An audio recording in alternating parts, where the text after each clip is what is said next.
ভিটেবাড়িয়া হাট ঈদগাহ ময়দানের সপ্তাহব্যাপী ৪৫তম ঐতিহাসিক তাফসীরুল কোরআন মাহফিলের ৭ দিনব্যাপী তাফসীরুল কোরআন মাহফিলের আজকে ৬ষ্ঠ দিন। উক্ত মাহফিলের সম্মানিত সভাপতি শ্রদ্ধেয় ওলামা ইকরাম, সামনে উপবিষ্ট দিনদার ইমানদার মুত্তাকি ভাইরা, পর্দার অন্তরালে উপবিষ্ট মা ও বোনেরা, সকলকেই আন্তরিকভাবে তাহিয়াতুল ইসলাম প্রদান করছি।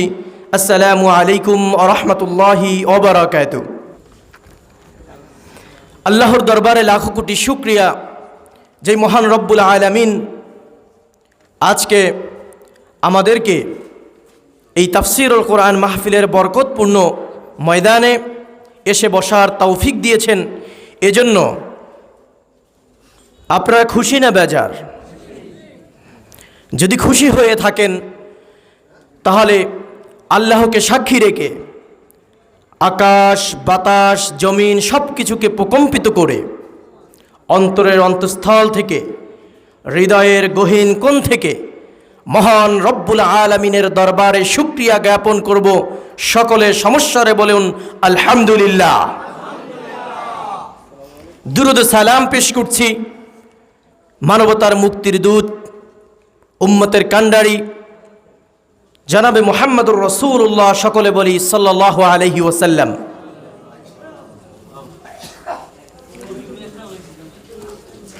আজকে ধারাবাহিক এ তাফসীরের আমার আলোচ্য বিষয় হচ্ছে সূরাতুন নূরের ৩৪ এবং ৩৫ নম্বর আয়াত। সূরাতুন নূর, এই সূরাটির নামই হচ্ছে নূর। নূর শব্দের অর্থ কি? আবার বলেন, নূর শব্দের অর্থ কি? পৃথিবী, এই বিশ্ব জাহান যদি আলো না থাকতো তাহলে মানুষের বসবাস করার উপযোগিতা কি থাকতো? এই পৃথিবীতে যেভাবে মানুষের নূর প্রয়োজন, আলো প্রয়োজন, নিত্যদিনে আপনি যাই করবেন না কেন, যদি আলো না থাকে তাহলে আপনার কাজ সমাধা হবে না। এই মাহফিলের এখানে অনেকগুলো লাইট আমরা দেখতে পাচ্ছি, আলো আছে এখানে। যদি আলো না থাকতো, অন্ধকারে এখানে কি এর থেকে ভালো হতো নাকি খারাপ হতো? এই পৃথিবীতে সব কাজ করার জন্য যেভাবে আলো দরকার, মুমিন যারা ঈমান এনেছে তারা যদি জান্নাতে যেতে চায় তাহলে তাদের অন্তরগুলোকে আলোকিত করতে হবে, ঠিক কিনা? অন্তরগুলো যদি আলোকিত না হয়, মানুষের কলবগুলো যদি অন্ধকার থাকে, অন্ধকারাচ্ছন্ন থাকে, তাহলে সেই অন্ধকারাচ্ছন্ন অন্তর নিয়ে আল্লাহ রাব্বুল আলামিনের সাক্ষাৎ লাভ সম্ভব নাকি অসম্ভব? নূর ছাড়া, হৃদয়কে আলোকিত করা ছাড়া আমরা যদি আল্লাহ রাব্বুল আলামিনের কাছে মোলাকাত করতে যাই, এটা কি সম্ভব নাকি অসম্ভব? তাহলে মুমিন কিভাবে নূর দ্বারা নিজেদেরকে আলোকিত করবে, মুনাওয়ার করবে? মানুষের পরিবার, সমাজ, রাষ্ট্র সব কিছু কিভাবে নূর দ্বারা মুনাওয়ার হবে, আলোকিত হবে? আল্লাহ রাব্বুল আলামিন কোরআনুল কারীমের সূরাতুন নূরে স্পষ্টভাবে সব কিছু সুবিস্তরে বর্ণনা করেছেন। বলেন সুবহানাল্লাহ। এই নূর আল্লাহ রাব্বুল আলামিনের সৃষ্টি থেকে সব থেকে উত্তম সৃষ্টি।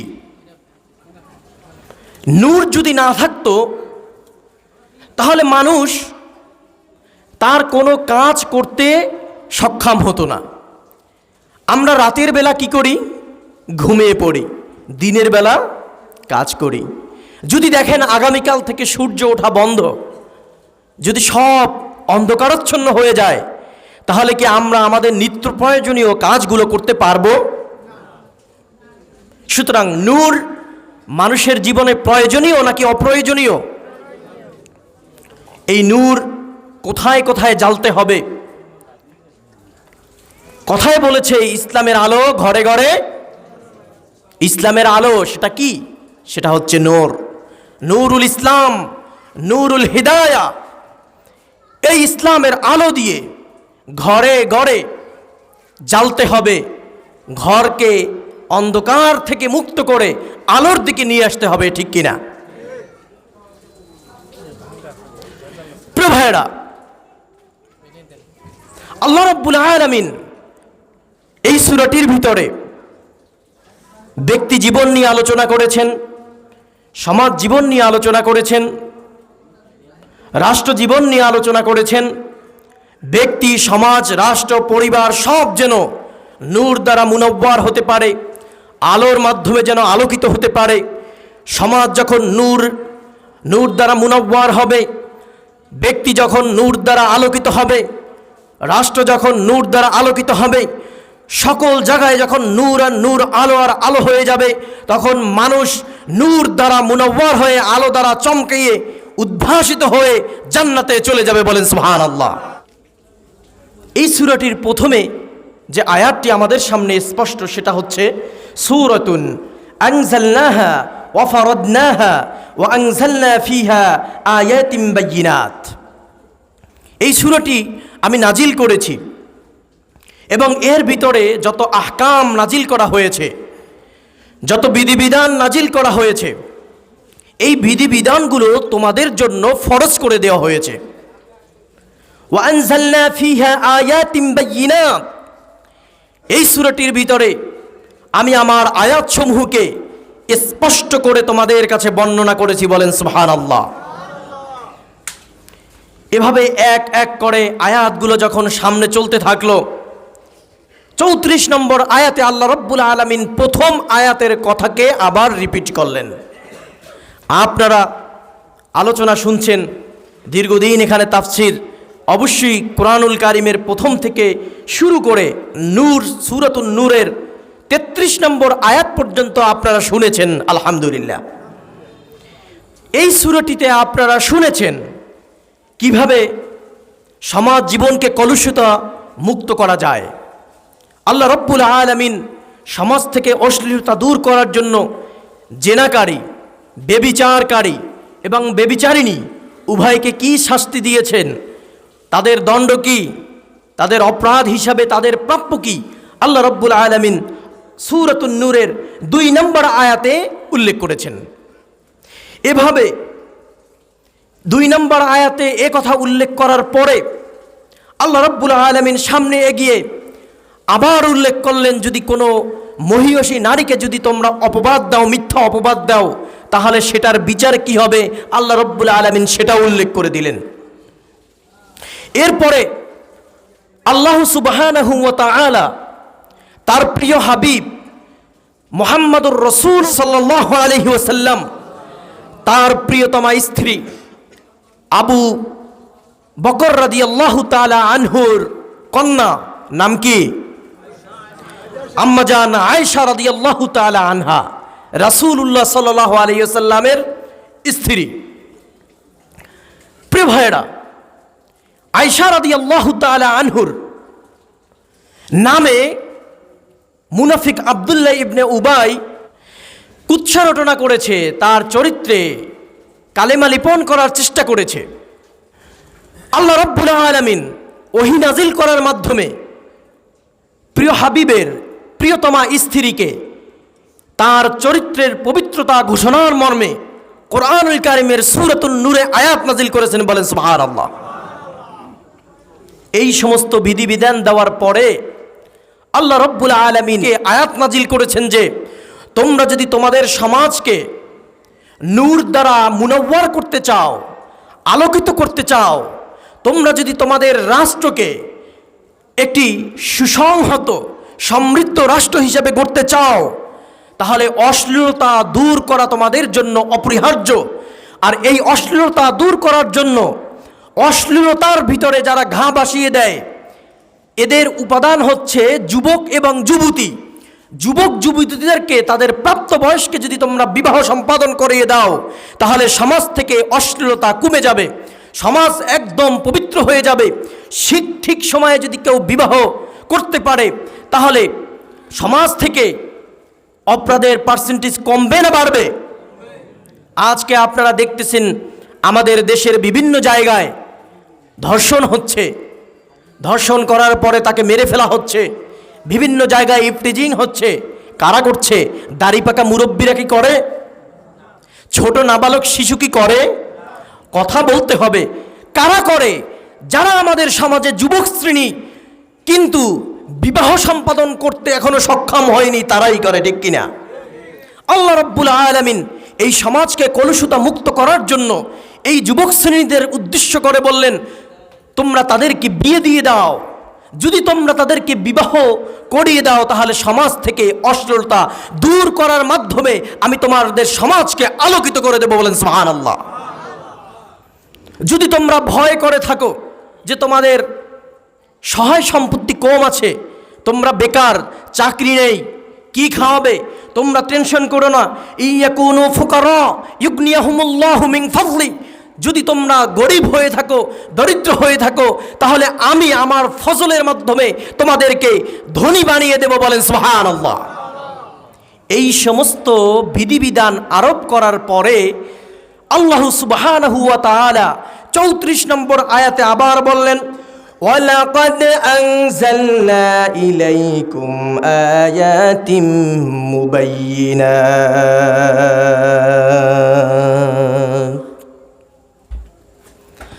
আল্লাহ রাব্বুল আলামিন কোরআনুল কারীমের সূরাতুন নূরের প্রথম থেকে 33 নম্বর আয়াত পর্যন্ত সমাজের, রাষ্ট্রের, ব্যক্তি, পরিবারের সব কিছু বিধিবিধান আরোপ করার পরে 34 নম্বর আয়াতে বলেন, ওয়ালাকাদ আনজালনা ইলাইকুম, আমি তোমাদের সামনে আমার বিধিবিধানকে নাজিল করেছি, উপস্থাপন করেছি, আয়াতিম মুবাইয়িনাত, একদম সুবিস্তরে বিস্তারিতভাবে উপস্থাপন করেছি আমার আয়াতগুলো, আমার আহকামগুলো। চিল্লায়ে বলেন সুবহানাল্লাহ। আল্লাহ রাব্বুল আলামিন বলছেন, আমি তোমাদের সামনে আমার আয়াতকে স্পষ্ট করেছি। সূরাতুন নূরের ভিতরে এই কথাটি আল্লাহ রাব্বুল আলামিন 3 বার বলেছেন। বলেন কয়বার? একবার বলেছেন সূরাতুন নূরের প্রথম নাম্বার আয়াতে, ওয়া আনজালনা ফিহা আয়াতিম মুবাইয়িনাত, আমি এই সূরাটির ভিতরে নাজিল করেছি আমার আয়াতসমূহ সুস্পষ্টভাবে বিবরণ করেছি। এরপরে আল্লাহ রাব্বুল আলামিন সূরাতুন নূরের 18 নম্বর আয়াতে বলেছেন, ওয়া ইউবাইয়িনু লাকুমুল আয়াত, আমি আমার আয়াতগুলোকে তোমাদের সামনে আমি নিজেই বিবরণ করেছি, তাফসীর করেছি। বলেন সুবহানাল্লাহ। আল্লাহ রাব্বুল আলামিন নূর সূরাটির ভিতরে তার আয়াত কিভাবে তিনি ব্যাখ্যা করেছেন বর্ণনা করার পরে 34 নম্বর আয়াতে আবার ইরশাদ করেন, ওয়ালাকাদ আনজালনা ইলাইকুম আয়াতিম মুবাইয়িনাত। তাহলে দেখা যায় 3 বার এই কথাটি বলার ভঙ্গিমা এমন সুন্দর যে প্রথম আয়াতে আল্লাহ রাব্বুল আলামিন বলছেন, ওয়া আনজালনা ফিহা আয়াতিম বায়্যিনাত, আমি আমার আয়াতকে স্পষ্ট করেছি। দ্বিতীয়বার যখন আল্লাহ বলছেন তখন এই কথাটুকে আরো সমৃদ্ধ করে আল্লাহ রাব্বুল আলামিন বলছেন, শুধু তাই নয়, ওয়া ইউবাইয়িনু লাকুমুল আয়াত, শুধুমাত্র আমি আমার আয়াতগুলোকে সুস্পষ্টভাবে বর্ণনা করেই ক্ষান্ত হইনি, ওয়া ইউবাইয়িনু লাকুমুল আয়াত, আমি আমার এই বিধিবিধানকে, আহকামগুলোকে সুস্পষ্টভাবে তাফসীরও আমি নিজে করেছি। বলেন সুবহানাল্লাহ। এরপরে প্রথম নাম্বার আয়াত থেকে দ্বিতীয় নাম্বার যখন বলেছেন তখন একটু বৃদ্ধি করেছেন, ঠিক না? তৃতীয় নাম্বার আয়াতে আল্লাহ রাব্বুল আলামিন আবার আরেকটু বৃদ্ধি করেছেন। আল্লাহ রাব্বুল আলামিন বলছেন, ওয়ালাকাদ আনজালনা ইলাইকুম আয়াতিম মুবাইয়িনাত, আমি আমার আয়াতগুলো আরো সুন্দরভাবে বর্ণনা করেছি। এখন আল্লাহ রাব্বুল আলামিন কি বর্ণনা করেছেন সেটাও আল্লাহ রাব্বুল আলামিন বলে দিয়েছেন, ওয়া মাসালাম মিনাল্লাযীনা খালাউ মিন ক্বাবলিকুম, এই আয়াতগুলোর ভিতরে আমি যে বর্ণনা করেছি আমার আয়াতগুলোকে স্পষ্ট করে, কি বর্ণনা করেছি? আমি উদাহরণ দিয়েছি, ওয়ামাসালান আমি আমসাল দিয়েছি, উদাহরণ পেশ করেছি, আল্লাযীনা খালাউ মিন ক্বাবলিকুম তোমাদের ভিতর থেকে, তোমরা এখন যারা বসবাস করতেছো তোমাদের পূর্ববর্তী জাতিদের কিছু ঘটনা বর্ণনা করে আমি তোমাদের সামনে উদাহরণ পেশ করেছি। বলেন সুবহানাল্লাহ। তাহলে এই আয়াতটা বোঝা গেল আরো সমৃদ্ধ, ঠিক না? তিনবার বলছেন আমি আয়াতকে স্পষ্ট করেছি। প্রথম নম্বরে যেটা বলেছেন, দ্বিতীয় নম্বরে আরেকটু বৃদ্ধি করেছেন, তৃতীয় নম্বরে এসে আবার বললেন শুধু আমি আমার আয়াতকে স্পষ্টই করি নাই, আমি উদাহরণ পেশ করার মাধ্যমে তোমাদের বিবেককে নাড়া দিয়েছি যে তোমরা খেয়াল করে দেখো তোমাদের পূর্ববর্তী জাতিদের উপরে আমি কত সুন্দরভাবে এই হুকুমগুলো দিয়েছিলাম এবং তাদেরকে আমি পবিত্র করেছিলাম। বলেন সুবহানাল্লাহ। তাফসিরে ইবনে আশুরের ভিতরে এই আয়াতের তর্জমা করেছেন, তাফসির করেছেন। তাফসিরে ইবনে আশুরের ভিতরে ওয়ামাসালাম মিনাল্লাযীনা খালাউ মিন ক্বাবলিকুম আমি তোমাদের পূর্ববর্তী জাতিদের উদাহরণ পেশ করেছি। এই পূর্ববর্তী জাতিদের উদাহরণ বলতে কি বোঝানো হয়েছে এটা বলেছেন। তাফসিরে ইবনে আশুরের ভিতরে এই তাফসির পূর্ণতা বলেছেন ওয়ামাসালা এই মিসাল হিসেবে আল্লাহ রাব্বুল আলামিন কিসসাতু ইউসুফ এবং কিসসাতু মারইয়াম অর্থাৎ ইউসুফ আলাইহিস সালাতু ওয়াস সালামের ঘটনা এবং মারইয়াম আলাইহিস সালাতু ওয়াস সালামের ঘটনাকে উদাহরণ হিসেবে পেশ করেছেন। কি পেশ করেছেন? তাদের উদাহরণ কি? কেনই বা এই উদাহরণ আল্লাহ রাব্বুল আলামিন এখানে ইঙ্গিত দিলেন? কারণ এই সূরাটি প্রথম থেকে এ পর্যন্ত যে বিষয়গুলো আলোচিত হয়েছে প্রথমেই আপনাদেরকে টাচ দিয়েছিলাম। দ্বিতীয় নম্বর আয়াতে বলেছেন আয-যানিয়াতু ওয়াজ-যানি ফাজলিদু কুল্লা ওয়াহিদিন মিনহুমা মিয়াতা জালদা তোমাদের ভিতরে যারা জেনাকারী রয়েছে, ব্যভিচারকারী এবং ব্যভিচারিণী, যুবক এবং যুবতী যারা ব্যভিচার করে, জেনা করে বিবাহ বহির্ভূত অবস্থায়, তাদেরকে তোমরা ফাজলিদু তাদেরকে প্রহার করো। দণ্ডবিধি আরোপ হয়েছে কুল্লা ওয়াহিদিন মিনহুমা মিয়াতা জালদা প্রত্যেক ব্যক্তিকে 100 বার করে চাবুক মারা হবে। এটাই হচ্ছে আল্লাহ রাব্বুল আলামিনের ফয়সালা। কার ফয়সালা? আল্লাহ রাব্বুল আলামিন বলেন ওয়ালা তাখুযুকুম বিহিমা রাফাতুন ফি দীনিল্লাহি ইন কুনতুম তুমিনুনা বিল্লাহি ওয়াল ইয়াউমিল আখির। এই বিধান কার্যকর করার জন্য যখন তোমরা সালিশ গঠন করবা, যখন আদালতে মামলা চলমান থাকবে, তখন শুনে রাখো ওহে জাজ, ওই সুপ্রিম কোর্টের আইনজীবী তোমরা শুনে রাখো, এই বিচার যখন তোমরা কার্যকর করতে যাবা তখন যেন তোমাদের অন্তরের ভিতরে বিন্দু মাত্র ভালোবাসা তৈরি হওয়ার মাধ্যমে এই বিধান আরোপ করার উপরে যেন কোনো শৈথিল্যতাবোধ সৃষ্টি না হয়। রাষ্ট্রপতি যেন তার উপরে খুশি হয়ে যেন তাকে মাফ না করে দেয়। আমাদের সমাজে আছে কিনা? আপনারা দেখেছেন কিছুদিন আগে একজন সন্ত্রাসীর যে যাবজ্জীবন কারাদণ্ড পেয়েছে, কিন্তু সেই সন্ত্রাসীকে রাষ্ট্রপতি নিজ গুণে ক্ষমা করে দিয়েছেন, অথচ সে ক্ষমার আবেদনও করে নাই। জানেন না? জানেন না? আন্তর্জাতিক মহলে কথা হচ্ছে, অন্যায় করে তার আদেশ হয় ফাঁসির, যদি হয়ে থাকে নিজের দলের লোক তাহলে রাষ্ট্রপতি কর্তৃক ক্ষমা প্রদর্শন করা হয়। এটা শুধু এ সরকারের আমলে না, এটা সমস্ত সরকারের আমলে, ঠিক কিনা? শুধু বাংলাদেশে না, এটা বিশ্বব্যাপী সমস্ত জায়গায়, ঠিক কিনা? আল্লাহ রাব্বুল আলামিন বলছেন ফি দীনিল্লাহ, আল্লাহ রাব্বুল আলামিনের এই দ্বীনের বিধান কায়েম করতে গিয়ে তোমাদের অন্তরে যেন কোনো মায়া মমতা বোধ তৈরি না হয়। তোমরা আল্লাহ রাব্বুল আলামিনের এই হুকুম আহকাম কার্যকর করার জন্য যেন তোমরা তাদেরকে ভালোবেসে ছেড়ে না দাও, মুক্ত করে না দাও। বলেন সুবহানাল্লাহ। প্রিয় ভাইয়েরা, আল্লাহ রাব্বুল আলামিন এই সূরাটির মধ্যে প্রথমে বলেছেন জেনাকারিনী এবং জেনাকারীর কথা। দ্বিতীয় নম্বরে আল্লাহ রাব্বুল আলামিন যারা মহিয়সী নারীদেরকে মিথ্যা অপবাদ দিয়ে তাদের চরিত্রকে নষ্ট করার পায়তারা করে আল্লাহ রাব্বুল আলামিন তাদের ব্যাপারে কথা বলেছেন। এই কথা বর্ণনা করতে গিয়ে আল্লাহ রাব্বুল আলামিন বিশ্বনবী মুহাম্মদুর রাসূলুল্লাহ সাল্লাল্লাহু আলাইহি ওয়াসাল্লাম, তার স্ত্রী, তার প্রিয়তমা স্ত্রী আয়েশা রাদিয়াল্লাহু তাআলা আনহার চরিত্র নিয়ে কথা এসেছে। আয়েশা রাদিয়াল্লাহু তাআলা আনহাকে সাথে নিয়ে রাসূল করিম সাল্লাল্লাহু আলাইহি ওয়াসাল্লাম সফরে বের হলেন।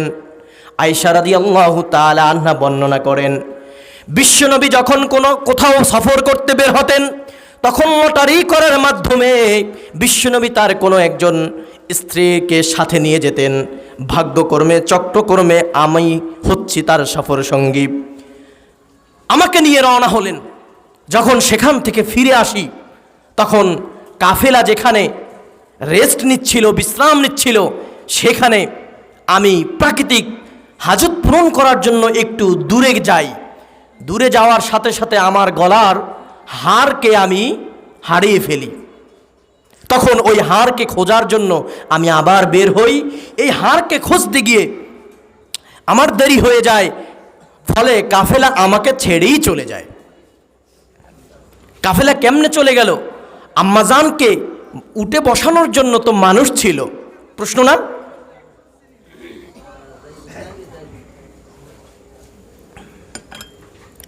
আম্মাজান আয়েশা রাদিয়াল্লাহু তাআলা আনহা বলেন, আমাকে উঠানোর জন্য উটের পিঠে হাওদা ছিল, চারোপাশে পর্দার বেড়া ঘেরা ছিল। ওই সময়ে বিশ্বনবীর ঘরে এতটা অভাব অনটন ছিল যে আমরা না খেয়ে থাকতে থাকতে আমাদের শরীর একদম শুকিয়ে গিয়েছে। ফলে আমার শরীর একদম হালকা হয়ে গিয়েছিল। সাহাবীরা যারা আমার দায়িত্বে নিয়োজিত ছিলেন, উটের পিঠে যখন হাওদা উঠিয়েছিলেন, আমার শরীর পাতলা ছিল যে তারা বুঝতেই পারল না যে আয়েশা ভিতরে আছে নাকি নাই। এ হচ্ছে আমাদের আম্মাজান আয়েশা রাদিয়াল্লাহু তাআলা আনহার কথা। প্রিয় ভাইরা, আয়েশা রাদিয়াল্লাহু তাআলা আনহা মরুভূমির ভিতরে বিশ্রাম নিচ্ছেন, একা একা, রাত্রি অন্ধকার হয়ে এসেছে। পিছনে কাফেলার জিম্মাদারির দায়িত্ব ছিল সাফওয়ান বিন মুআত্তাল রাদিয়াল্লাহু তাআলা আনহার। কার? সাফওয়ান বিন মুআত্তাল রাদিয়াল্লাহু তাআলা আনহু এসে দেখলেন আম্মাজান ঘুমানো। উনি আশ্চর্যান্বিত হলেন, কিরে ব্যাপার আম্মাজান এখানে কেন? কাফেলা তো চলে গেছে। তখন আম্মাজান সব কিছু সুবিস্তারে বর্ণনা করেছেন। সময় সংক্ষিপ্ততার কারণে আমি বেশি একটি বলবো না। প্রিয় ভাইরা, আম্মাজানকে উটের পিঠে উঠানো হলো। সাফওয়ান বিন মুআত্তাল রাদিয়াল্লাহু তাআলা আনহা আম্মাজানের দিকে মাত্র এক নজর তাকিয়েছেন। কখন তাকিয়েছেন? যখন এসে দেখলেন যে এক মানুষ এখানে শোয়া। তখন দেখেই চিনে ফেলতে পারছেন, কারণ পর্দা নাজিল হওয়ার আগে সাফওয়ান বিন মুআত্তাল রাদিয়াল্লাহু তাআলা আনহু আয়েশা রাদিয়াল্লাহু তাআলা আনহুকে দেখেছিলেন। এজন্য দেখার সাথে সাথেই চিনে ফেলেছেন। সাথে সাথে উনি মুখটা ঘুরিয়ে নিয়েছেন এবং আম্মাজান নিজের চাদর দ্বারা নিজের মুখকে আবৃত করে ফেলেছেন। বলেন সুবহানাল্লাহ। আমাদের তো এখন বাইরে মা বোনরা যদি চলতে যায় মুখটুক ঢাকা লাগে না, তাই না? প্রিয় ভাইরা, আম্মাজানকে পিঠে উঠানো হলো। সাফওয়ান বিন মুআত্তাল রাদিয়াল্লাহু তাআলা উটের রশি নিয়ে হাঁটতে শুরু করলেন। যখন কাফেলার কাছাকাছি গেল, আব্দুল্লাহ ইবনে উবাই মুনাফিক সর্দার ছিল, নাটের গুরু। আব্দুল্লাহ ইবনে উবাই মুনাফিক সর্দার কিছু মুসলমানদেরকে বলাবলি করে, এই দেখো নবী মুহাম্মদুর রাসূলুল্লাহর স্ত্রী আম্মাজান, তোমাদের আম্মাজান আয়েশা রাদিয়াল্লাহু তাআলা আনহা পর পুরুষের সাথে রাত্রি যাপন করে এসেছে। নাউজুবিল্লাহ বলতে ইচ্ছে করে না? আম্মাজানের উপরে অপবাদ দিল। এই অপবাদে কান দিল হাসান বিন সাবিত রাদিয়াল্লাহু তাআলা আনহু, মিস্তার রাদিয়াল্লাহু তাআলা আনহু, এভাবে আরো কিছু দুর্বল চিত্তের ইমানদার ছিলেন যারা আব্দুল্লাহ ইবনে উবাইয়ের ফাঁদে পা দিয়েছিলেন। ঘটনা বলাবলি হচ্ছিল। ঘটনা বলাবলি হওয়ার পরে একদিন যায়, দুদিন যায়, এভাবে চলতে চলতে একটি মাস পার হয়ে গেল। বিশ্বনবী তার স্ত্রীর সাথে কোনো কথা বলে না। বিশ্বনবী তার ঘরে ঢুকে সালাম দেয়, কুশলাদি জিজ্ঞেস করে, চলে যায়, আর কোনো হাসি মুখ দিয়ে কথা বলে না। এত প্রিয় ব্যক্তিকে যখন কোনো কথা না বলে চলে যায়, আম্মা জানের হৃদয়টা ভেঙ্গে খান খান হয়ে যায়। 1 মাস হয়ে গেল, বলাবলি হচ্ছিল সব জায়গায়, মদিনার অলিতে গলিতে সব জায়গায় আম্মা জানের নামে দুর্নাম ছড়াচ্ছিল। আল্লাহ রাব্বুল আলামিন একদা ওহী নাজিলের মাধ্যমে জানিয়ে দিলেন, ইস্তালাক্কাউনাহু বিআলসিনাতিকুম ওয়া তাকুলুনা বিআফওয়াহিকুম মা লাইসা লাকুম বিহি ইলমু ওয়া তাহসাবুনাহু হায়্যিনা ওয়া হুয়া ইনদাল্লাহি আযীম। মানুষের মুখে যেসব কথা ঘুরে বেড়াচ্ছে, এসব ব্যাপারে তাদের কোনো প্রকৃত এলেম নেই। তারা বিষয়টাকে খুবই তুচ্ছ ভেবেছে, কিন্তু আমি মহান রব্বুল আলামিনের কাছে এই বিষয়টা কোনো তুচ্ছ ব্যাপার নয়, এটি আমার কাছে বড় একটি ব্যাপার। চিল্লায় বলেন সুবহানাল্লাহ। আল্লাহ রব্বুল আলামিন বলেন, ওয়ালাউলা ইজ সামি'তুমুহু কুলতুম মা ইয়াকুনু লানা আন নাতাকাল্লামা বিহাযা। যখন তোমরা মুসলমানেরা এই কথাগুলো শুনেছো, তখন তোমরা কেন কথা বলা বন্ধ করো নাই? তোমরা কেন বলো নাই সুবহানাকা হাযা বুহতানুন আযীম? সুবহানাল্লাহ, এটা তো বড় একটি মিথ্যা অপবাদ আম্মাজানের উপরে, তার পবিত্র চরিত্রের উপরে এটা তো মিথ্যা একটি অপবাদ। সুতরাং আল্লাহ রাব্বুল আলামিনের কাছে এখন তোমরা তওবা করো। ইয়াজুকুমুল্লাহু আন তাউদু লিমিসলিহি আবাদা। আমি তোমাদেরকে নসিহত করতেছি, ওয়াজ করতেছি যে তোমরা এই পুনরাবৃত্তি আর করবা না। তোমরা আল্লাহ রাব্বুল আলামিনের কাছে তওবা করো। আল্লাহ রাব্বুল আলামিন আয়েশা রাদিয়াল্লাহু তাআলা আনহার চরিত্রের ভিতরে যখন মিথ্যা অপবাদ দিয়েছিল মানুষ, এই মিথ্যা অপবাদ দূর করার জন্য তিনি ওহী নাজিল করেছেন। ওহী নাজিল করার পরে আল্লাহ রাব্বুল আলামিন বলেছেন, এভাবে যুগে যুগে তোমাদের পূর্ববর্তী জাতিদের উপরেও এভাবে মিথ্যা অপবাদ করা হয়েছিল। তোমরা দেখো, লক্ষ্য করো, ওয়ামাসালাম মিনাল্লাযীনা খালাউ মিন ক্বাবলিকুম, তোমাদের পূর্ববর্তী যারা গত হয়েছে তাদের ভিতরে খেয়াল করো। যদি তোমরা ইতিহাসের দিকে নজর দাও, ইউসুফ আলাইহিস সালামের উপরে এই অপবাদ দেওয়া হয়েছিল। ইউসুফ আলাইহিস সালামের ব্যাপারে আল্লাহ সুবহানাহু ওয়া তাআলা বলেন, ওয়ারাওয়াদাতহুল্লাতী হুয়া ফী বাইতিহা আন নাফসিহি ওয়া গাল্লাকাতিল আবওয়াবা ওয়া ক্বালাত হাইতা লাক। ইমরাতু আজিজ, মিশরের প্রেসিডেন্ট, তার নাম হচ্ছে আজিজ, কিন্তু কোন কোন বর্ণনায় বলেছে যে তার মিশরের প্রেসিডেন্টকে বলা হতো যে আজিজ। সুতরাং আজিজের স্ত্রী আমাদের সমাজে প্রসিদ্ধ, তার নাম হচ্ছে জুলাইখা। এই জুলাইখার ব্যাপারে কোরআনুল কারিমে আল্লাহ রাব্বুল আলামিন ইরশাদ করেন, এই জুলাইখা ইউসুফ আলাইহিস সালাতু ওয়াস সালামের চেহারার সৌন্দর্য দেখে আর সহ্য করতে পারলেন না।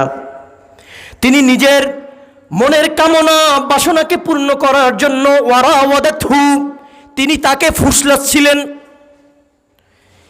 আল্লাতী হুয়া ফী বাইতিহা, ইউসুফ আলাইহিস সালাম যার ঘরে ছিলেন সেই মহিলা, আন নাফসিহি ওয়া গাল্লাকাতিল আবওয়াব, এমনকি একদিন তার দরজা আটকিয়ে ফেলল। ওয়াকালাত হাইতা লাক, এরপরে ওই মহিলা তাকে বলল, ওয়াকালাত হাইতা লাক, যে তুমি আসো, আমার কাছে আসো, তোমার কাজ তুমি সমাধা করো, আমরা এখন কুপ্রবৃত্তি করতে চাই। জেনার দিকে ডাকলেন। আপনারা সবাই জানেন হযরতে ইউসুফ আলাইহিস সালামের চরিত্র কতটা পবিত্র ছিল। আল্লাহ রাব্বুল আলামিন ইউসুফের চরিত্রের কথা সূরাতুল ইউসুফের ভিতরে সুবিস্তারভাবে বর্ণনা করেছেন। ইউসুফ আলাইহিস সালাতু ওয়াস সালাম তাৎক্ষণিক জবাব দেন, ক্বালা মাআযাল্লাহ, আল্লাহর আশ্রয় প্রার্থনা করছি, তোমার এই আহ্বান থেকে আমি আল্লাহ রাব্বুল আলামিনের আশ্রয় প্রার্থনা করি। চিৎলায়া বলেন সুবহানাল্লাহ। হে যুবক, তুমি খেয়াল করো, তোমার সামনে যদি এখন কোনো মহিয়সী রূপবতী নারী যদি তোমাকে ডাকে রাতের অন্ধকারে, কেউ দেখবে না, দুনিয়ার কোনো মানুষ নাই, যেখানে কোনো সিসি ক্যামেরা নেই, কোনো মানুষ সেখানে দেখার আসার সম্ভাবনাও নেই, সেখানে যদি তোমাকে ডাকে যে এখন আসো, দরজা দেওয়া, আমরা একান্ত সময় ক্ষেপণ করি, তাহলে তুমি তোমার বুকে হাত দাও, তুমি কি বাঁচতে পারবে? আল্লাহ রাব্বুল আলামিন ইউসুফের কথাকে কোট করেছেন। ইউসুফ আলাইহিস সালাতু ওয়াস সালাম বলেন, ইন্নাহু রাব্বি আহসানা মাসওয়াই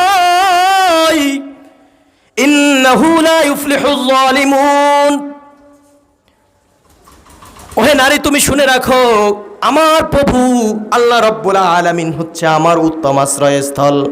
আর তুমি আরো শুনে রাখো, ইন্নাহু লা ইউফলিহুজ যালিমুন, জালেম ব্যক্তিরা কখনো সফলতার কাতারে চলে যেতে পারে না। জালেমরা কখনো সফলতা অর্জন করতে পারে।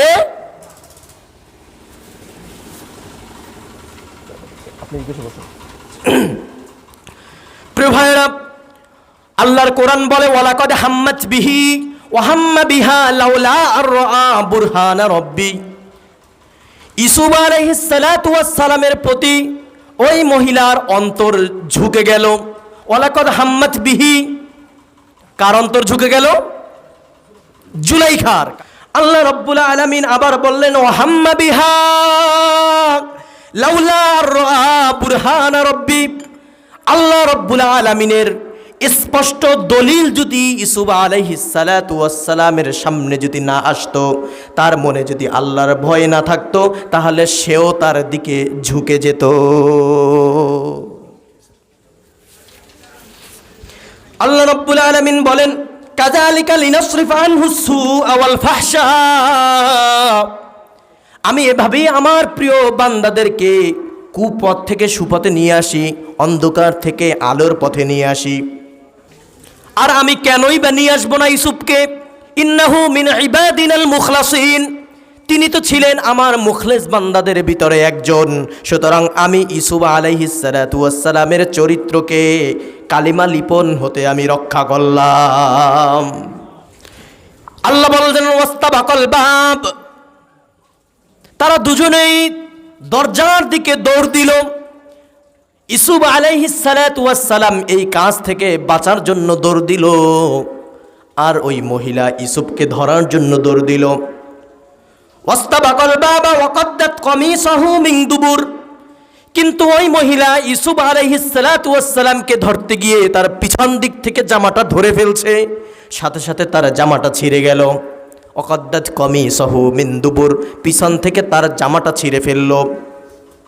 ওয়ালফায়া সাইয়্যিদাহা লাদাল বাব, কিন্তু সাথে সাথেই দরজা খোলার পরেই দরজার সামনে দেখতে পেল জুলাইখার স্বামী সেখানে দাঁড়ান। কি ঘটনা! স্বামীর সামনে এসে উপস্থিত হলো। এখন দেখেন মহিলার আসল রূপ। আল্লাহ রাব্বুল আলামিন ইরশাদ করেন, قالت ما جزاء من أراد بأهلك سوء। ওই মহিলা তখন তার স্বামীকে উদ্দেশ্য করে বলল, قالت ما جزاء من أراد بأهلك سوء। যেই ব্যক্তি তোমার স্ত্রীর দিকে হাত বাড়ায়, যেই ব্যক্তি তোমার স্ত্রীর উপরে তার কামনা লালসা পূর্ণ করতে চায়, তাকে আযাব দেওয়া ছাড়া তার প্রতিদান আর কি হতে পারে? ইল্লা আইয়ুসজানা আও আযাবুন আলীম। এমন ব্যক্তি যে তোমার স্ত্রীর সাথে অপকর্ম করতে চায়, ওই ব্যক্তিকে যদি তুমি গ্রেফতার করে যদি জেলখানায় না আটকাও, তাহলে অন্তত তাকে কঠিন আযাবের ভিতরে, শাস্তির ভিতরে ফেলবা। সুতরাং এই দুই পথ ব্যতীত তার জন্য আর কোনো পথ খোলা নেই। কে বলল?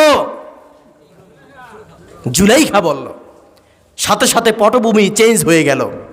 এখন দেখেন আল্লাহ রাব্বুল আলামিন কি বললেন, ক্বালা হিয়া রাওয়াদাতনি عن نفسي وشهد شاهد من أهلها ইন কানা কামিসুহু কুদ্দা মিন কুবুলিন ফাসাদাকাত ওয়া হুয়া মিনাল কাযিবিন। তার পরিবার থেকে একজন সেখানে সাক্ষীদাতা হিসাবে উপস্থিত হইল। কোন বর্ণনায় আব্দুল্লাহ ইবনে আব্বাস রাদিয়াল্লাহু তাআলা আনহু থেকে দুটি বর্ণনা এসেছে। কোন একটি বর্ণনায় তিনি বলেছেন যে এখানে একজন শিশুকে উদ্দেশ্য করা হয়েছে, যেই শিশু ওই 4 জন শিশুর অন্তর্ভুক্ত যারা ছোটবেলায় দোলনায় থাকা অবস্থায় কথা বলেছে। অন্য আরেকটি বর্ণনায় বলেছেন এই ব্যক্তি, এই সাক্ষীদাতা কোনো শিশু নয়, সে ছিল যুবক। অন্য আরেকটি রেওয়ায়াতে এসেছে সে এতটাই বয়স্ক ছিল যে তার মুখে দাড়িও ছিল। তাহলে মত আসলো কয়টা? আমরা এই 3টা মতে কোনোটাই যাচ্ছি না, শুধুমাত্র জেনে রাখি সেখানে একজন সাক্ষীদাতা ছিল। সে বলতেছে যদি তার জামাটা সামনের দিক থেকে যদি ছেঁড়া থাকে তাহলে ইউসুফ আলাইহিস সালাতু ওয়াস সালাম মিথ্যা কথা বলবে, আর যদি এই কথার যদি বিপরীত হয়ে থাকে তাহলে ওই ইমরাত আজিজ যে জুলাইখা মিথ্যা কথা বলবে। ওয়া ইন কানা কামিসুহু কুদ্দা মিন দুবুরিন ফাকাযাবাত, যদি তার জামাটা পিছন দিক থেকে ছেঁড়া থাকে ফাকাযাবাত, তাহলে এই মহিলাটি মিথ্যাবাদী। ওয়া হুয়া মিনাস সাদিকিন, আর ইউসুফ আলাইহিস সালাম হচ্ছে সত্যবাদী। এরপরে জাস্টিফাই, ফালাম্মা রাআ কামিসুহু কুদ্দা মিন দুবুরিন, যখন দেখা গেল পরীক্ষা করে তার জামাটা পিছন দিক থেকে ছেঁড়া, ক্বালা ইন্নাহু মিন কাইদিকুন, তখন রাজা বলল, ওই জুলাইখার হাজবেন্ড বলল, ইন্নাহু মিন কাইদিকুন, এটা হচ্ছে তোমাদের মহিলাদের একটি চরম চক্রান্ত। বলেন আল্লাহু আকবার। তিনি কথা বললেন কি? ইন্নাহু মিন কাইদিকুন, তোমাদের ষড়যন্ত্র। কিন্তু শুনে রাখো, ইন্না কাইদাকুন্না আযীম, তোমাদের মহিলাদের ষড়যন্ত্র বেড়াজাল নিশ্চয়ই অনেক বড়। মহিলাদের চক্রান্তের জাল কত অনেক বড়। এখন খেয়াল করেন, বাস্তব ক্ষেত্রে মিলান। যত ঝামেলা পাকানোর ক্ষেত্রে কিছু কিছু জায়গায় মহিলাদের হাত আছে কিনা? সমাজে আছে কিনা? পরিবারে আছে কিনা? রাষ্ট্রে আছে কিনা? সুতরাং এই মহিলাদের চক্রান্তর মাধ্যমেই আমরা যুগ যুগ ধরে এখনো ষড়যন্ত্রের ভিতরেই নিমজ্জিত রয়েছি। এই ষড়যন্ত্রের পথ থেকে আমরা এখনো উদ্ধার হতে পারিনি, ঠিক কিনা? 5 বছর করে চলে যায়, 5 বছর করে চলে যায়, আবার মহিলাদের ষড়যন্ত্র শুরু হয়ে যায়, ঠিক কিনা? বুঝে নিয়েন। সুতরাং প্রিয় ভাইরা, আল্লাহ রাব্বুল আলামিন বলছেন ইন্না কাইদাকুন্না আযীম। আল্লাহ কোট করেছেন তার কথা, কিন্তু তার কথাকে রদ করেন নাই। তার কথাকে উল্লেখ করেছেন, কিন্তু এ কথাটা যে ভুল এটা আল্লাহ বলেন নাই। সুতরাং বোঝা যায় যে এ কথাটা সত্য। প্রিয় ভাইরা, এরপরে যখন সত্য উন্মোচন হয়ে গেল, জুলাইখার হাজবেন্ড ইউসুফ আলাইহিস সালাতু ওয়াস সালামকে বলল, ইউসুফ আরিদ আন হাযা, ওহে ইউসুফ, তুমি এই বিষয়টা একদম ভুলে যাও। এই বিষয়টা সম্পর্কে তুমি দ্বিতীয়বার আর কোনো কথা বলো না, তুমি তাকে মাফ করে দাও। ওয়াস্তাগফিরি লিযামবিক, আর তার স্ত্রীকে বলল, তুমি আল্লাহ রব্বুল আলামিনের কাছে তওবা করো। ইন্নাকি কুনতি মিনাল খাতিন,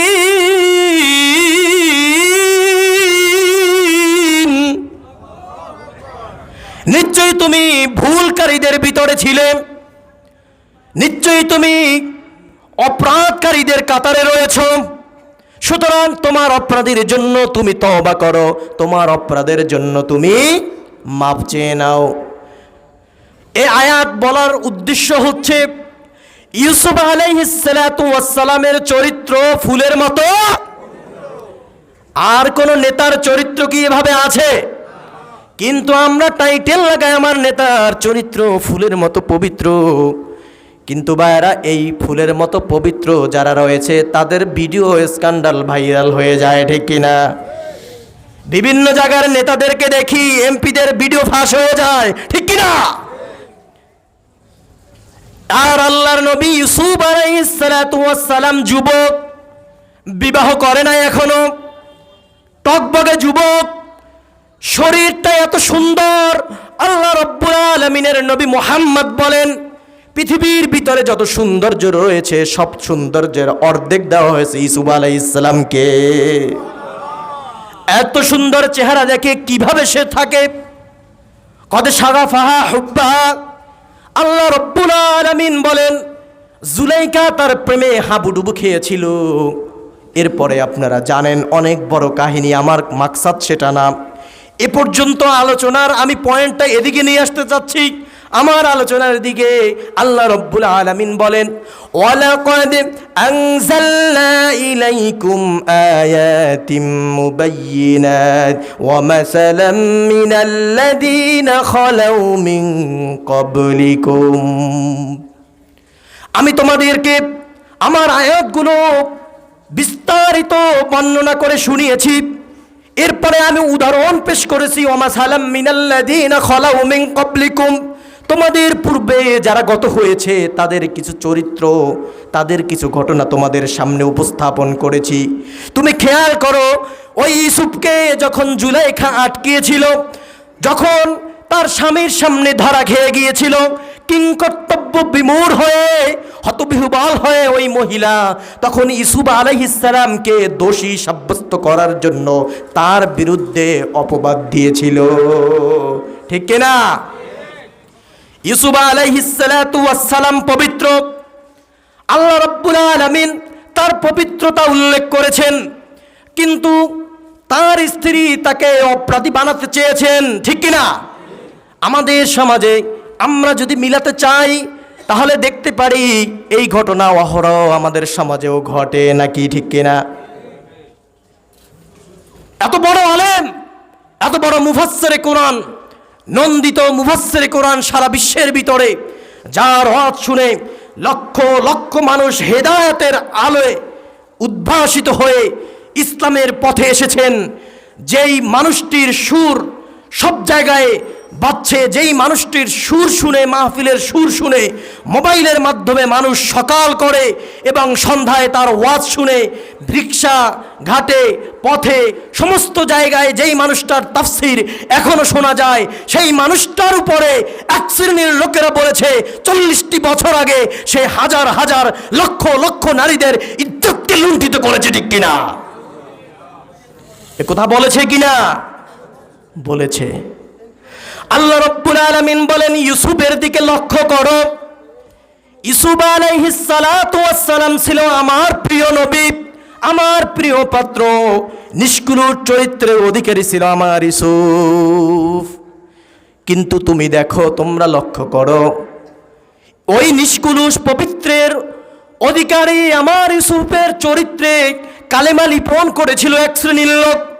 কিন্তু আজকে তোমাদের সামনে ওমাসালা আমি উদাহরণ পেশ করছি তাদের চরিত্র, কেননা তোমরা এখন তোমাদের সমাজে তোমরা মিলিয়ে নেবা, আজকে তোমাদের সমাজে যারা ইউসুফ রয়েছে তাদের চরিত্রও এক শ্রেণীর লোক কালেমা লিপন করতে চেষ্টা করছে। ভাইরা, আল্লাহ রাব্বুল আলামিন ওহীর মাধ্যমে ইউসুফের নিষ্কুলতা প্রমাণ করলেন। শুধু তাই না, মারইয়ামের ঘটনার কথা তাফসিরে ইবনে আশুরের ভিতরে উল্লেখ করেছেন। ইউসুফ আলাইহিস সালামের কাহিনীর মতো মারইয়াম আলাইহিস সালাতু ওয়াস সালামের চরিত্রের উপরেও তারা হাত দিয়েছিল।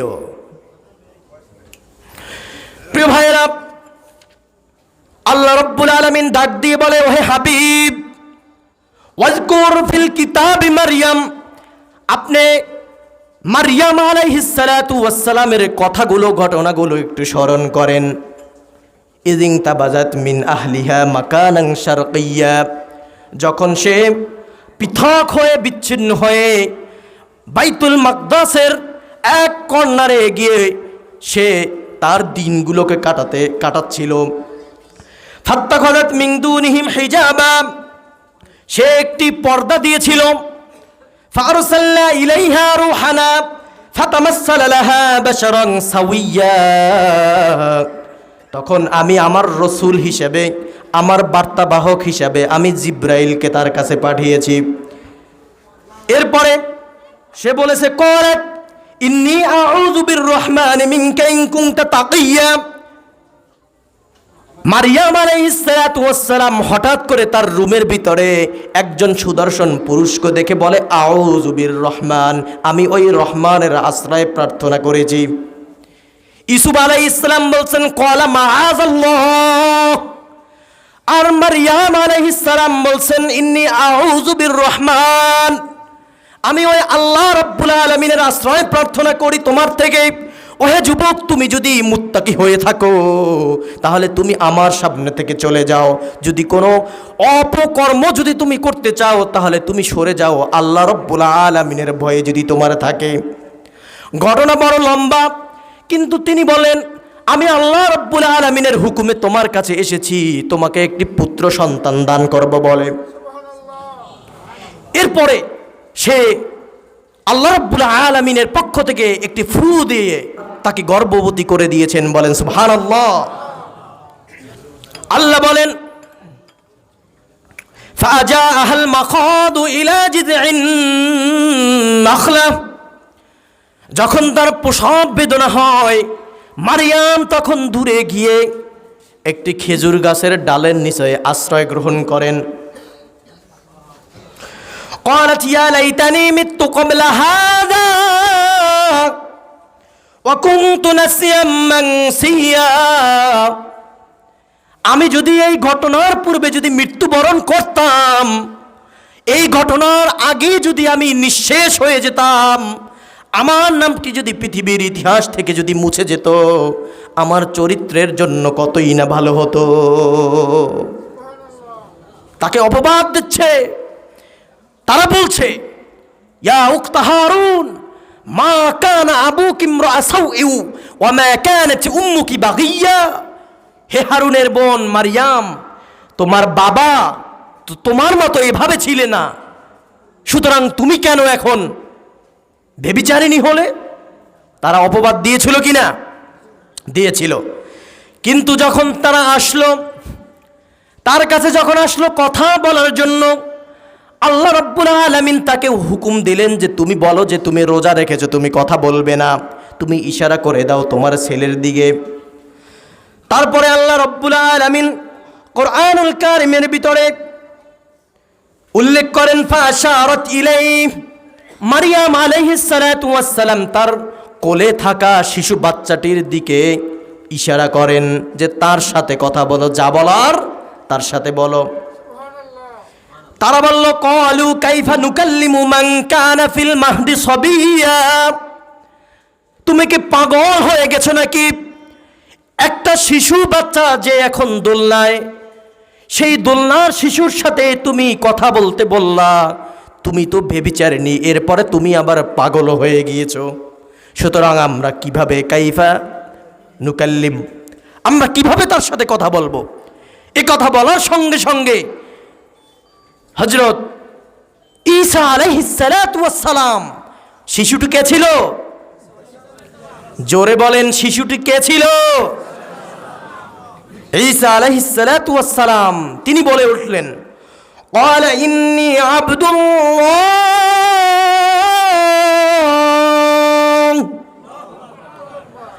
শুনে রাখো হে বনি ইসরাইল জাতি, আমি হচ্ছি আল্লাহ রাব্বুল আলামিনের গোলাম। ইন্নী আব্দুল্লাহ আতানিয়াল কিতাব, শুধুমাত্র আমি গোলামি নয়, আমাকে আল্লাহ রাব্বুল আলামিন কিতাব দিয়েছেন। ওয়া জাআলানি নাবিয়্যা, সুবহানাল্লাহ। শুধু কিতাব দিয়ে ক্ষান্ত হননি, আমাকে তিনি এই দোলনায় থাকতে আল্লাহ রাব্বুল আলামিন আমাকে নবীও বানিয়ে দিয়েছেন। মামলা খালাস হয়ে গেল, কিন্তু তারপরও তারা তাকে গজব দিচ্ছিল, মিথ্যা অপবাদ দিচ্ছিল। আল্লাহ রাব্বুল আলামিন বলেন, ওয়ালাকাদ আনজালনা ইলাইকুম আয়াতিম মুবাইয়িনাত, আমি তোমাদের কাছে সুস্পষ্ট বিধান নাজিল করেছি। ওয়া মাসালাম মিনাল্লাযীনা খালাউ মিন ক্বাবলিকুম, এবং তোমাদের পূর্বে যে সমস্ত জাতিগত হয়েছিল তাদের কিছু উদাহরণও পেশ করেছি। উদাহরণ পেয়েছেন? উদাহরণ পেয়েছেন? ইউসুফ আলাইহিস সালামের ঘটনা, মারিয়াম আলাইহিস সালামের ঘটনা, যে তাদেরকে তাদের চরিত্রের উপরে মিথ্যা অপবাদ দিয়েছিল, ঠিক না? সুতরাং আল্লাহ রাব্বুল আলামিন এ থেকে বললেন, আমি এই কথাগুলো এজন্য বলেছি যে ওয়ামাউইযাতাল লিল মুত্তাকিন, যারা তাকওয়া অর্জন করতে চায় তারা যেন উপদেশ গ্রহণ করতে পারে। চিল্লায়ে বলেন সুবহানাল্লাহ। প্রিয় ভাইরা, আল্লাহ রাব্বুল আলামিন এরপরে 35 নম্বর আয়াতে বললেন, আল্লাহু নূরুস সামাওয়াতি ওয়াল আরদ, আল্লাহ রাব্বুল আলামিন হচ্ছে আসমান এবং জমিনের নূর। প্রিয় ভাইরা, আল্লাহ রাব্বুল আলামিন বলেন, আল্লাহু নূরুস সামাওয়াতি ওয়াল আরদ, আসমান এবং জমিনের নূর হচ্ছেন আল্লাহ। আরো জোরে বলেন, আসমান এবং জমিনের নূর কে? আল্লাহ রাব্বুল আলামিন হচ্ছে আসমান এবং জমিনের নূর। এখন আল্লাহ রাব্বুল আলামিন আসমান এবং জমিনের নূর বলতে কি বুঝিয়েছেন? তাফসীরের ভিতরে এসেছে, আল্লাহু মুনাওয়িরুস সামাওয়াতি ওয়াল আরদ, আল্লাহ আসমান এবং জমিনের নূর দাতা। আল্লাহ রাব্বুল আলামিন কি? আসমান জমিনের নূর দাতা। আপনারা যখন রাস্তায় চলেন তখন কি বলেন, ওই রিকশা দাঁড়াও, বলেন কি না? বলেন। রিকশার সাথে কথা বলতেছেন? রিকশার সাথে কথা বলেন? কার সাথে বলেন? রিকশা কোনো কথা বলে না, আপনাকে কেউ খারাপও বলে না যে তুমি কি বলছো মিয়া, কারণ সকল মানুষ জানে ওই রিকশাওয়ালা বলতে আপনি রিকশার মালিককে বুঝিয়েছেন। আপনি পার্কে ঘোরাফেরা করতেছেন, আপনার সামনে যাচ্ছে বাদাম বিক্রেতা, আপনি তখন বললেন, ও বাদাম, ঠিক কি না? বলেন কি না? এখন বাদামে কথা বলবে? সুতরাং বাদামওয়ালা, রিকশাওয়ালা। সুতরাং আল্লাহ রাব্বুল আলামিন এখানে বললেন, আল্লাহু নূরুস সামাওয়াতি ওয়াল আরদ, এই কথাটার অর্থ হচ্ছে আল্লাহু যু নূরিস সামাওয়াতি ওয়াল আরদ, আল্লাহ আসমান এবং জমিনের নূরের মালিক। বলেন সুবহানাল্লাহ। কিন্তু আল্লাহ রাব্বুল আলামিন নিজেও নূর, তিনি নিজেও নূর। তাফসীরের ভিতরে এসেছে, ইবনে আব্বাস রাদিয়াল্লাহু তাআলা আনহু বলেন, আল্লাহু হাদিউস সামাওয়াতি ওয়াল আরদ, এই কথাটির অর্থ হচ্ছে আল্লাহ রাব্বুল আলামিন আসমান এবং জমিনের হেদায়েত দাতা। আল্লাহ আসমান জমিনের। আল্লাহ রাব্বুল আলামিনের নূর আছে কিনা? আল্লাহ রাব্বুল আলামিন কোরআনুল কারীমের ভিতরে বলেন, ওয়া আশরাকাতিল আরদু বিনূরি রাব্বিহা, আসমান এবং জমিন সব কিছু আল্লাহ রাব্বুল আলামিনের নূরের মাধ্যমে আলোকিত হয়ে যায়। আল্লাহ রাব্বুল আলামিন তার নূর কিভাবে মানুষদেরকে দিয়েছেন, এ কথাটি আব্দুল্লাহ ইবনে আমর ইবনে আস রাদিয়াল্লাহু তাআলা আনহু বর্ণনা করেন। হাদিসের ভিতরে এসেছে, সামি'তু রাসূলুল্লাহি সাল্লাল্লাহু আলাইহি ওয়াসাল্লাম, আমি রাসূল সাল্লাল্লাহু আলাইহি ওয়াসাল্লামকে বলতে শুনেছি, ইন্নাল্লাহা আযজা ওয়া জাল্লা খালাকা খালকাহু ফি যুলমাতিন, আল্লাহ রাব্বুল আলামিন তার সৃষ্টি সমূহকে তিনি অন্ধকারের মাঝে সৃষ্টি করেছেন। কিসের মাঝে? তখন নূর ছিল না, আলো ছিল না।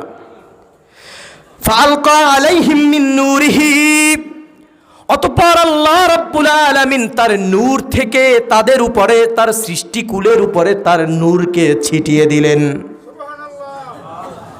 ফামান আসাবাহু মিন যালিকান নূর ইহতাদা, আমর ইবনে আস রাদিয়াল্লাহু তাআলা আনহু বলেন, রাসূল কারীম সাল্লাল্লাহু আলাইহি ওয়াসাল্লাম বলেন, আল্লাহ রাব্বুল আলামিন তার আসমান জমিন এই মহাজগৎকে মহাবিশ্বকে সৃষ্টি করার পরে আল্লাহর নূর দ্বারা তাদেরকে তাদের মাঝে ছিটিয়ে দিলেন।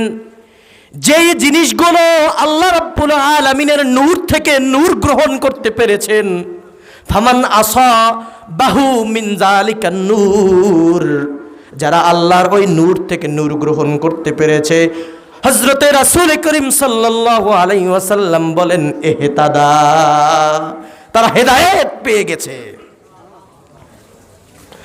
আল্লাহর নবী বলেন ওয়ামান আখতাহু দাল্লা, কিন্তু যেই কপাল পোড়ারা আল্লাহ রাব্বুল আলামিনের নূর থেকে নূর গ্রহণ করতে পারল না, তারা পথভ্রষ্ট থেকে গেল। সুতরাং আমরা আশা করি আল্লাহ রাব্বুল আলামিনের নূর তখন নিয়েছিলাম, বলেন সুবহানাল্লাহ। এজন্য আল্লাহ আমাদেরকে মুসলমানের ঘরে পাঠিয়েছেন, আমাদেরকে এই মাহফিলে বসার তৌফিক দিয়েছেন। সুতরাং আমরা মনে করি আল্লাহ রাব্বুল আলামিনের নূর থেকে আমরা আলোকিত হয়েছি, বলেন সুবহানাল্লাহ। রাসূল কারীম বলেন, এই কথা বলার পরে আমর ইবনে আস রাদিয়াল্লাহু তাআলা আনহু বলেন, ফালিযালিকা আকুল, এজন্যই আমি বলে থাকি জাফাল কলামু আলা ইলমিল্লাহ, আল্লাহ রাব্বুল আলামিনের জ্ঞানের উপরে আল্লাহ রাব্বুল আলামিনের ভাগ্য লেখনের কলমের কালি শুকিয়ে গিয়েছে। আল্লাহ রাব্বুল আলামিন কলম সৃষ্টি করেছিলেন, কলমকে বললেন উক্তুব, তুমি লেখো। কলম বললে মাজা আক্তুব, আমি কি লিখব? আল্লাহ রাব্বুল আলামিন বলছেন পৃথিবীর শুরু থেকে শেষ পর্যন্ত যা যা ঘটনা ঘটবে তুমি সব কিছু লিখে রাখো। সুতরাং সব কিছু লেখার পরে ওই কলমের কালিটা শুকিয়ে গেছে, আর কোনো লেখা নেই। সুবহানাল্লাহ বলতে মন চায় না? হযরত আমর ইবনে আস বলেন, আল্লাহর নূর থেকে নূর গ্রহণ করেছে যারা, হেদায়েতের আলো পেয়েছে তারা, আল্লাহর নূর পেল না যারা, কাফের মুশরিক বেঈমান হয়ে মারা যাবে তারা। আল্লাহর নূর পেয়েছে যারা, তারাই হচ্ছে আসল সফল কাম। আর যারা আল্লাহর নূর থেকে নূর গ্রহণ করতে পারে নাই, তাদের স্থান হলো জাহান্নাম। এজন্য আল্লাহর রাসূল রাত্রিতে যখন দাঁড়াতেন কিয়ামুল লাইল করতে, তিনি আল্লাহ রাব্বুল আলামিনকে বলতেন, আল্লাহুম্মা লাকাল হামদ, হে আল্লাহ সমস্ত প্রশংসা একমাত্র আল্লাহর। আনতা নূরুস সামাওয়াতি ওয়াল আরদি ওয়া মান ফীহিন্না, তুমি হচ্ছো আসমান জমিন এবং তার ভিতরে যা কিছু রয়েছে সব কিছুর নূর। সুবহানাল্লাহ। আল্লাহ রাব্বুল আলামিনের পর্দাটাও নূর। সুবহানাল্লাহ। হাদিসের ভিতরে এসেছে হিজাবহু নূর, আল্লাহ রাব্বুল আলামিনের পর্দাটাও হচ্ছে নূর। হাদিসের ভিতরে এসেছে ইযা দাখালা আহলুল জান্নাহ আহলুল জান্নাতি আল জান্নাহ, আহলে জান্নাতীরা জান্নাতের অধিবাসীরা যখন জান্নাতে প্রবেশ করবে, ক্বালা ইয়াকুলুল্লাহু তাবারাকা ওয়া তাআলা, আল্লাহ রাব্বুল আলামিন তখন তাদেরকে প্রশ্ন করবেন, তুরিদুনা শাইআন আযীদুকুম, আমি তোমাদেরকে কি আরো কিছু নিয়ামত বৃদ্ধি করে দিব? বলেন সুবহানাল্লাহ। তখন ফায়াকুলুন, জান্নাতের অধিবাসীরা আল্লাহ রাব্বুল আলামিনকে ডাক দিয়ে বললেন, আলাম তুবাইয়িদু উজুহানা, রব্বুল আলামিন আপনি কি আমাদের চেহারাগুলোকে উজ্জ্বল করে দেননি? আপনি কি আমাদের চেহারাগুলোকে আলোকিত করে দেননি? এরপরে তারা বলবে, আলাম তুদখিলনাল জান্নাহ, আপনি কি আমাদেরকে জান্নাতে প্রবেশ করাননি? সুতরাং এত নেয়ামতের পরে আর কি চাই? ওয়াতুনাজ্জিনা মিনান নার, আপনি কি আমাদেরকে জাহান্নামের আগুন থেকে মুক্তি দেননি? এরপরে আল্লাহ রাব্বুল আলামিন হাদিসের ভিতরে এসেছে, ক্বালা ফায়াকশিফুল হিজাব, এই কথার পরে আল্লাহ রাব্বুল আলামিন তার নূরের পর্দাটা উন্মোচন করে দিবেন। বলেন সুবহানাল্লাহ। আল্লাহর রাসূল বলেন ফামা উতু শাইআন আহাব্বা ইলাইহিম মিনান নাযারি ইলা রাব্বিহিম আযজা ওয়া জাল। ওই জান্নাতের অধিবাসীদের নিকট আল্লাহ রব্বুল আলামিনের এই মুহূর্তটা, আল্লাহ রব্বুল আলামিনের দিকে তাকিয়ে থাকার এই মুহূর্তটা, এই নিয়ামতের থেকে তাদের নিকট আর কোনো নিয়ামত প্রিয় থাকলো না। কুরআনুল কারীমের সূরাতুল কিয়ামার ভিতরে এসেছে উজুহু ইয়াওমাইযিন নাযিরা। এই সমস্ত মানুষদের চেহারাগুলো আলোকিত হয়ে যাবে, এই সমস্ত মানুষদের চেহারাগুলো আলোয় ঝলমল করতে থাকবে। হাদিসের ভিতরে এসেছে যারা উজু করবে তাদের গুররম মুহাজ্জালিন, তাদের হাতগুলো, মুখগুলো, পা, যা যা উজুর ভিতরে ধৌত করবে এই সমস্ত জায়গাগুলো নূর মুনাওয়ার হয়ে যাবে, নূরে ঝলমল করতে থাকবে। সাহাবী বললেন, ইয়া আল্লাহর রাসূল, আপনি কিভাবে কিয়ামতের দিন আপনার উম্মতদেরকে চিনবেন?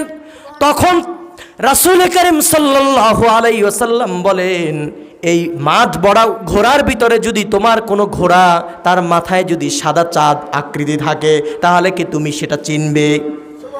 তখন সে বললে, হ্যাঁ চিনব। রাসূল করিম সাল্লাল্লাহু আলাইহি ওয়াসাল্লাম ইরশাদ করেন, কিয়ামতের দিন যারা বিদআত করবে না, যারা আমার সুন্নাত অনুযায়ী চলবে, যারা 5 ওয়াক্ত ওযু করে মসজিদে গিয়ে সালাত আদায় করবে, তাদের সব চেহারাগুলো নূর দ্বারা ঝলমল করতে থাকবে। আমি আমার উম্মতগুলোকে চিনে চিনে বাছাই করে জান্নাতে ঢুকে যাব। এই নূর দ্বারা আলোকিত হতে চান? কারা কারা হতে চান? হাত জাগান। আল্লাহুম্মা আমিন। প্রিয় ভাইরা, আল্লাহ রাব্বুল আলামিন বলেন উজুহু ইয়াওমাইযিন নাযিরা। কিয়ামতের দিন এই সমস্ত মুমিনদের চেহারাগুলো আলোয় ঝলমল করতে থাকবে। ইলা রাব্বিহা নাযিরা। তখন এই সমস্ত মানুষগুলো আল্লাহ রাব্বুল আলামিনের দিকে অপলক দৃষ্টিতে তাকিয়ে থাকবে। কত বছর, কত লক্ষ কোটি বছর চলে যাবে, আল্লাহ রাব্বুল আলামিনের দিকে মানুষ তাকিয়ে থাকবে, তার কোনো হিসাব নাই। সুবহানাল্লাহ বলতে ইচ্ছা করে না?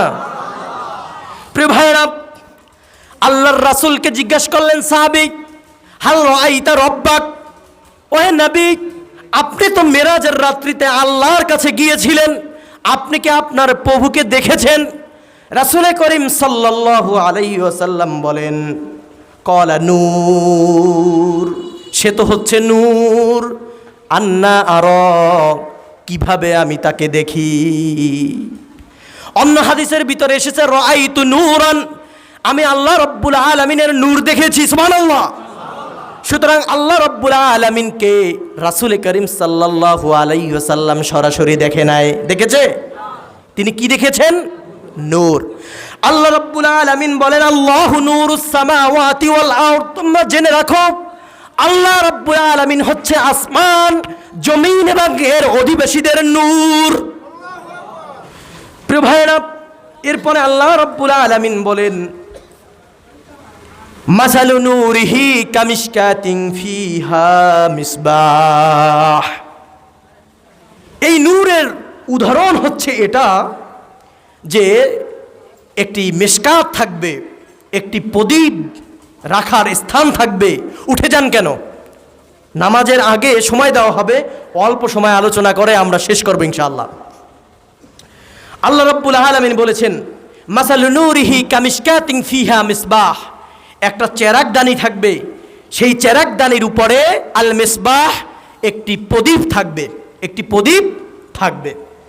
আল্লাহ রাব্বুল আলামিন বলেন আল মিসবাহু ফি জুজাজা। ওই প্রদীপটি থাকবে চেরাগদানির উপরে, এবং ওই চেরাগদানির ভিতরে যে প্রদীপটা থাকবে, ওই প্রদীপের চারদিকে থাকবে স্বচ্ছ কাচ। কি কাচ? কাচের ঘেরা থাকবে। লাইট দেখতে পাচ্ছেন? লাইট। বাহিরে কি কাচ, বাহিরে কি, ভিতরে কি লাইট, আলো, নূর। আল্লাহ রাব্বুল আলামিন বলেন এই নূরের উদাহরণ হচ্ছে এটা।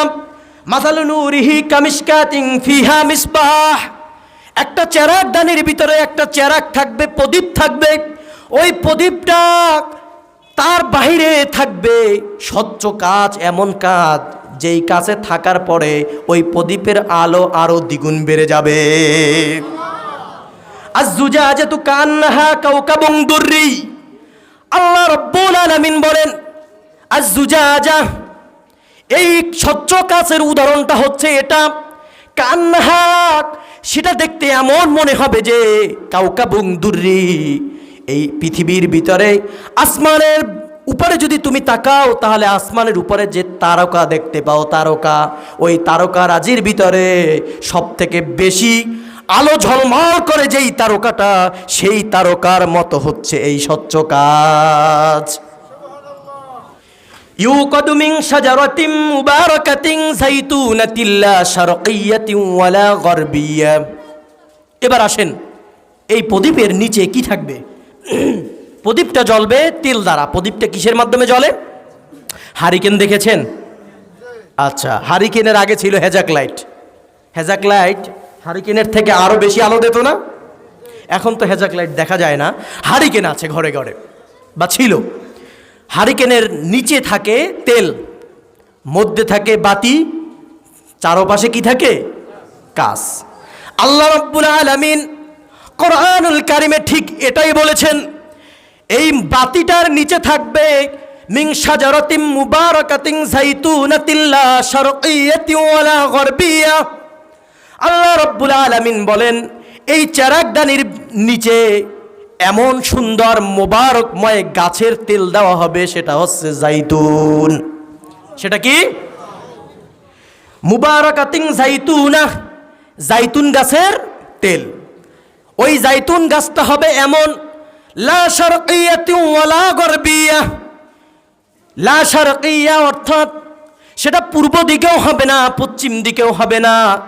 অর্থাৎ এই গাছটা তোমরা যখন দেখবা মরুভূমিতে যখন দেখো কোনো বাগানের এক প্রান্তে যদি সেটা পূর্ব দিকে গাছটা আগানো থাকে, পূর্ব দিকে যখন গাছটা আগানো থাকে, লাগানো হয়, সূর্য যখন পূর্ব দিক থেকে ওঠে সকালবেলা সেটা আলো পায়, কিন্তু সূর্য যখন অস্ত হয় গড়িয়ে পশ্চিম দিকে চলে যায়, তখন সেই সূর্যের আলোটা পূর্ব দিকে আর পড়ে না।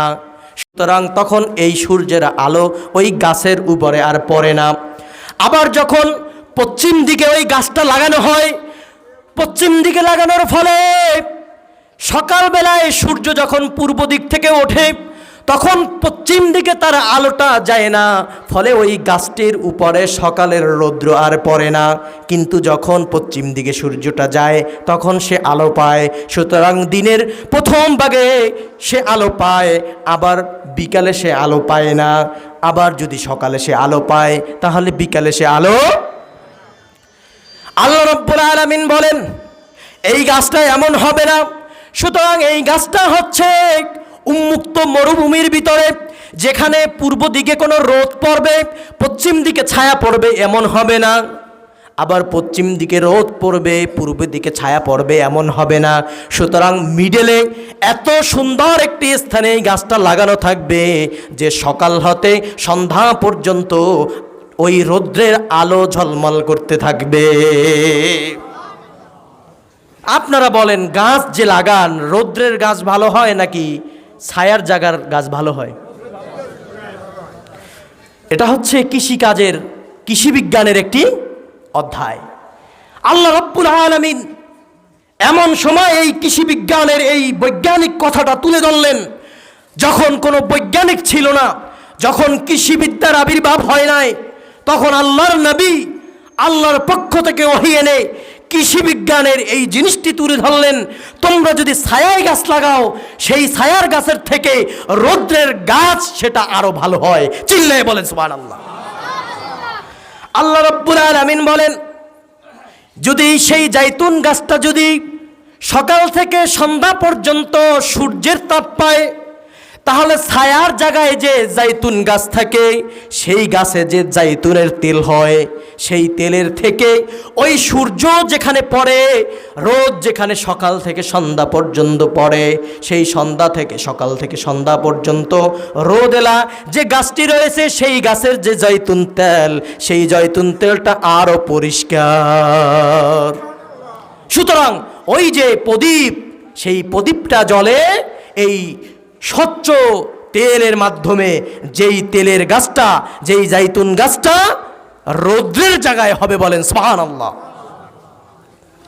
প্রিয় ভাইরা, আল্লাহ রাব্বুল আলামিন এরপরে বলেন ইয়াকাদু যাইতুহা ইউদিউ ওয়ালাউ লাম তামসাসহু নার। ওই জাইতুন তেল দিয়ে যখন জ্বালানো হয়, তখন জাইতুনের তেল যদি আগুনকে স্পর্শ নাও করে, স্পর্শ না করলেও ওই জাইতুনের তেলের যে আলো রয়েছে সেই তেলের আলোটা ঝলমল করে। যখন তেল আগুন পাবে, স্বচ্ছ তেলের উপরে যখন আগুন স্পর্শিত হবে, তখন ওই আলোকপূর্ণ ওই তেলের মাধ্যমে আগুন লাগার পরে ওই প্রদীপটির আলো আগের থেকে আরো বহুগুণ বেড়ে যাবে, বলেন সুবহানাল্লাহ। এজন্য আল্লাহ রাব্বুল আলামিন বলেন নূরুন আলা নূর। তেল যখন আগুন স্পর্শ করেনি তখন সেই জাইতুনের তেলটা ছিল আলোকময়।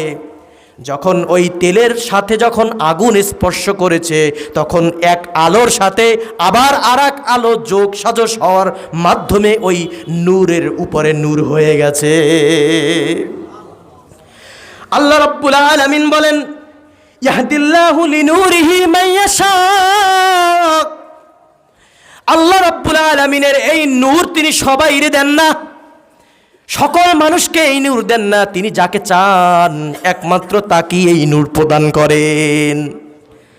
তাফসিরের ভিতরে এসেছে এই নূরের আসল হাকিকত হচ্ছে মানুষের ভিতরে যখন ঈমান থাকবে, সেই ঈমানটা হচ্ছে একটা নূর। ওই নূরের পরে যখন ঈমান আনয়নের করে মানুষ যখন আবার কোনো একটা আমল করবে, তখন সেই আগের নূরের উপরে নতুন একটা নূর যোগ হয়ে সে নূরুন আলা নূর, আলোর উপরে আলো হয়ে যায়। আলোকিত হওয়ার পরে আরো বেশি আলোকিত হয়ে যায়। আপনি যখন ঈমান আনয়ন করবেন, খাঁটিভাবে আকীদা পোষণ করবেন, তারপরে যদি আপনি আমলে সালেহা করেন, সৎ কাজ করেন, তখন আলোর উপরে আরো বেশি আলো চমকাবে, বলেন সুবহানাল্লাহ। আপনি যখন এই নূর নিয়ে সালাত আদায় করবেন, আপনার ঈমানের নূর, আবার আপনি সালাত আদায় করতেছেন, তখন আপনার ডবল নূর হিসাবে আপনার সাথে যোগ হবে। আল্লাহ বলেন এইবার তুমি নূরের উপরে নূর। আপনি যখন সালাত আদায় করার পরে আবার যখন হজ করবেন, যাকাত দিবেন, সত্য কথা বলবেন, জেনা থেকে দূরে থাকবেন, মানুষকে অপবাদ দেওয়া থেকে দূরে থাকবেন, অশ্লীলতা মুক্ত জীবন যাপন করবেন, তখন আপনার নূরের উপরে আরো নূর আসবে, আবার নূর আসবে, আবার নূর আসবে। এরকম নূর আসতে আসতে আপনি নূরের উপরে ডবল ডবল ডবল নূর হিসাবে আল্লাহর কাছে বিবেচিত হয়ে যাবেন। প্রিয় ভাইরা, সুতরাং আল্লাহ রাব্বুল আলামিন বলেন ওয়ায়াদরিবুল্লাহুল আমসালা লিন্নাস। এই যে প্রদীপের উদাহরণ আমি দিয়েছি, নূর কিভাবে চমক লাগায়, চমকিত হয়, আমি এটার উদাহরণ দিয়েছি এই প্রদীপ এর উদাহরণ দেওয়ার মাধ্যমে। ওয়ায়াদরিবুল্লাহুল আমসালা লিন্নাস। সুতরাং তোমরা জেনে রাখো আল্লাহ রাব্বুল আলামিন তার বান্দাদের জন্য এভাবেই উদাহরণ পেশ করে থাকে, যেন তারা হেদায়েতের পথে আসতে পারে। প্রিয় ভাইরা, আল্লাহ এরপরে বলেন আল্লাহু বিকুল্লি শাইইন আলিম। আল্লাহ সুবহানাহু ওয়া তাআলা তোমরা যা কিছু করো না কেন, আল্লাহ রাব্বুল আলামিন সব কিছু জানেন। তোমরা কোনো বিষয় গোপন করতে, আল্লাহ রাব্বুল আলামিনের কাছে কোনো জিনিস গোপন থাকবে না। প্রিয় ভাইরা, আমরা এই নূর বিষয়ে সূরাতুন নূরের 34 এবং 35 নম্বর আয়াতে যা বললাম, যা আলোচনা করলাম, সব কিছু যেন আমরা মানতে পারি, আমল করতে পারি, আমরা যেন নূরের উপরে নূর হতে পারি, আমরা যেন আমাদের জীবনকে আলোয় আলোয় সোহাগা করতে পারি, আল্লাহর কাছে তৌফিক কামনা করি, বলেন আমিন। আপনারা আমার জন্য দোয়া করবেন, আমি যেন দ্বীনের খালেস দায়ী হতে পারি। আপনাদের সামনে যতটুকু কথা বললাম এটা যেন আমরা জীবনে ধারণ করতে পারি। সকলে বলেন আল্লাহুম্মা আমিন। ওয়া মা আলাইনা ইল্লাল বালাগ। আসসালামু আলাইকুম ওয়া রাহমাতুল্লাহি ওয়া বারাকাতুহু।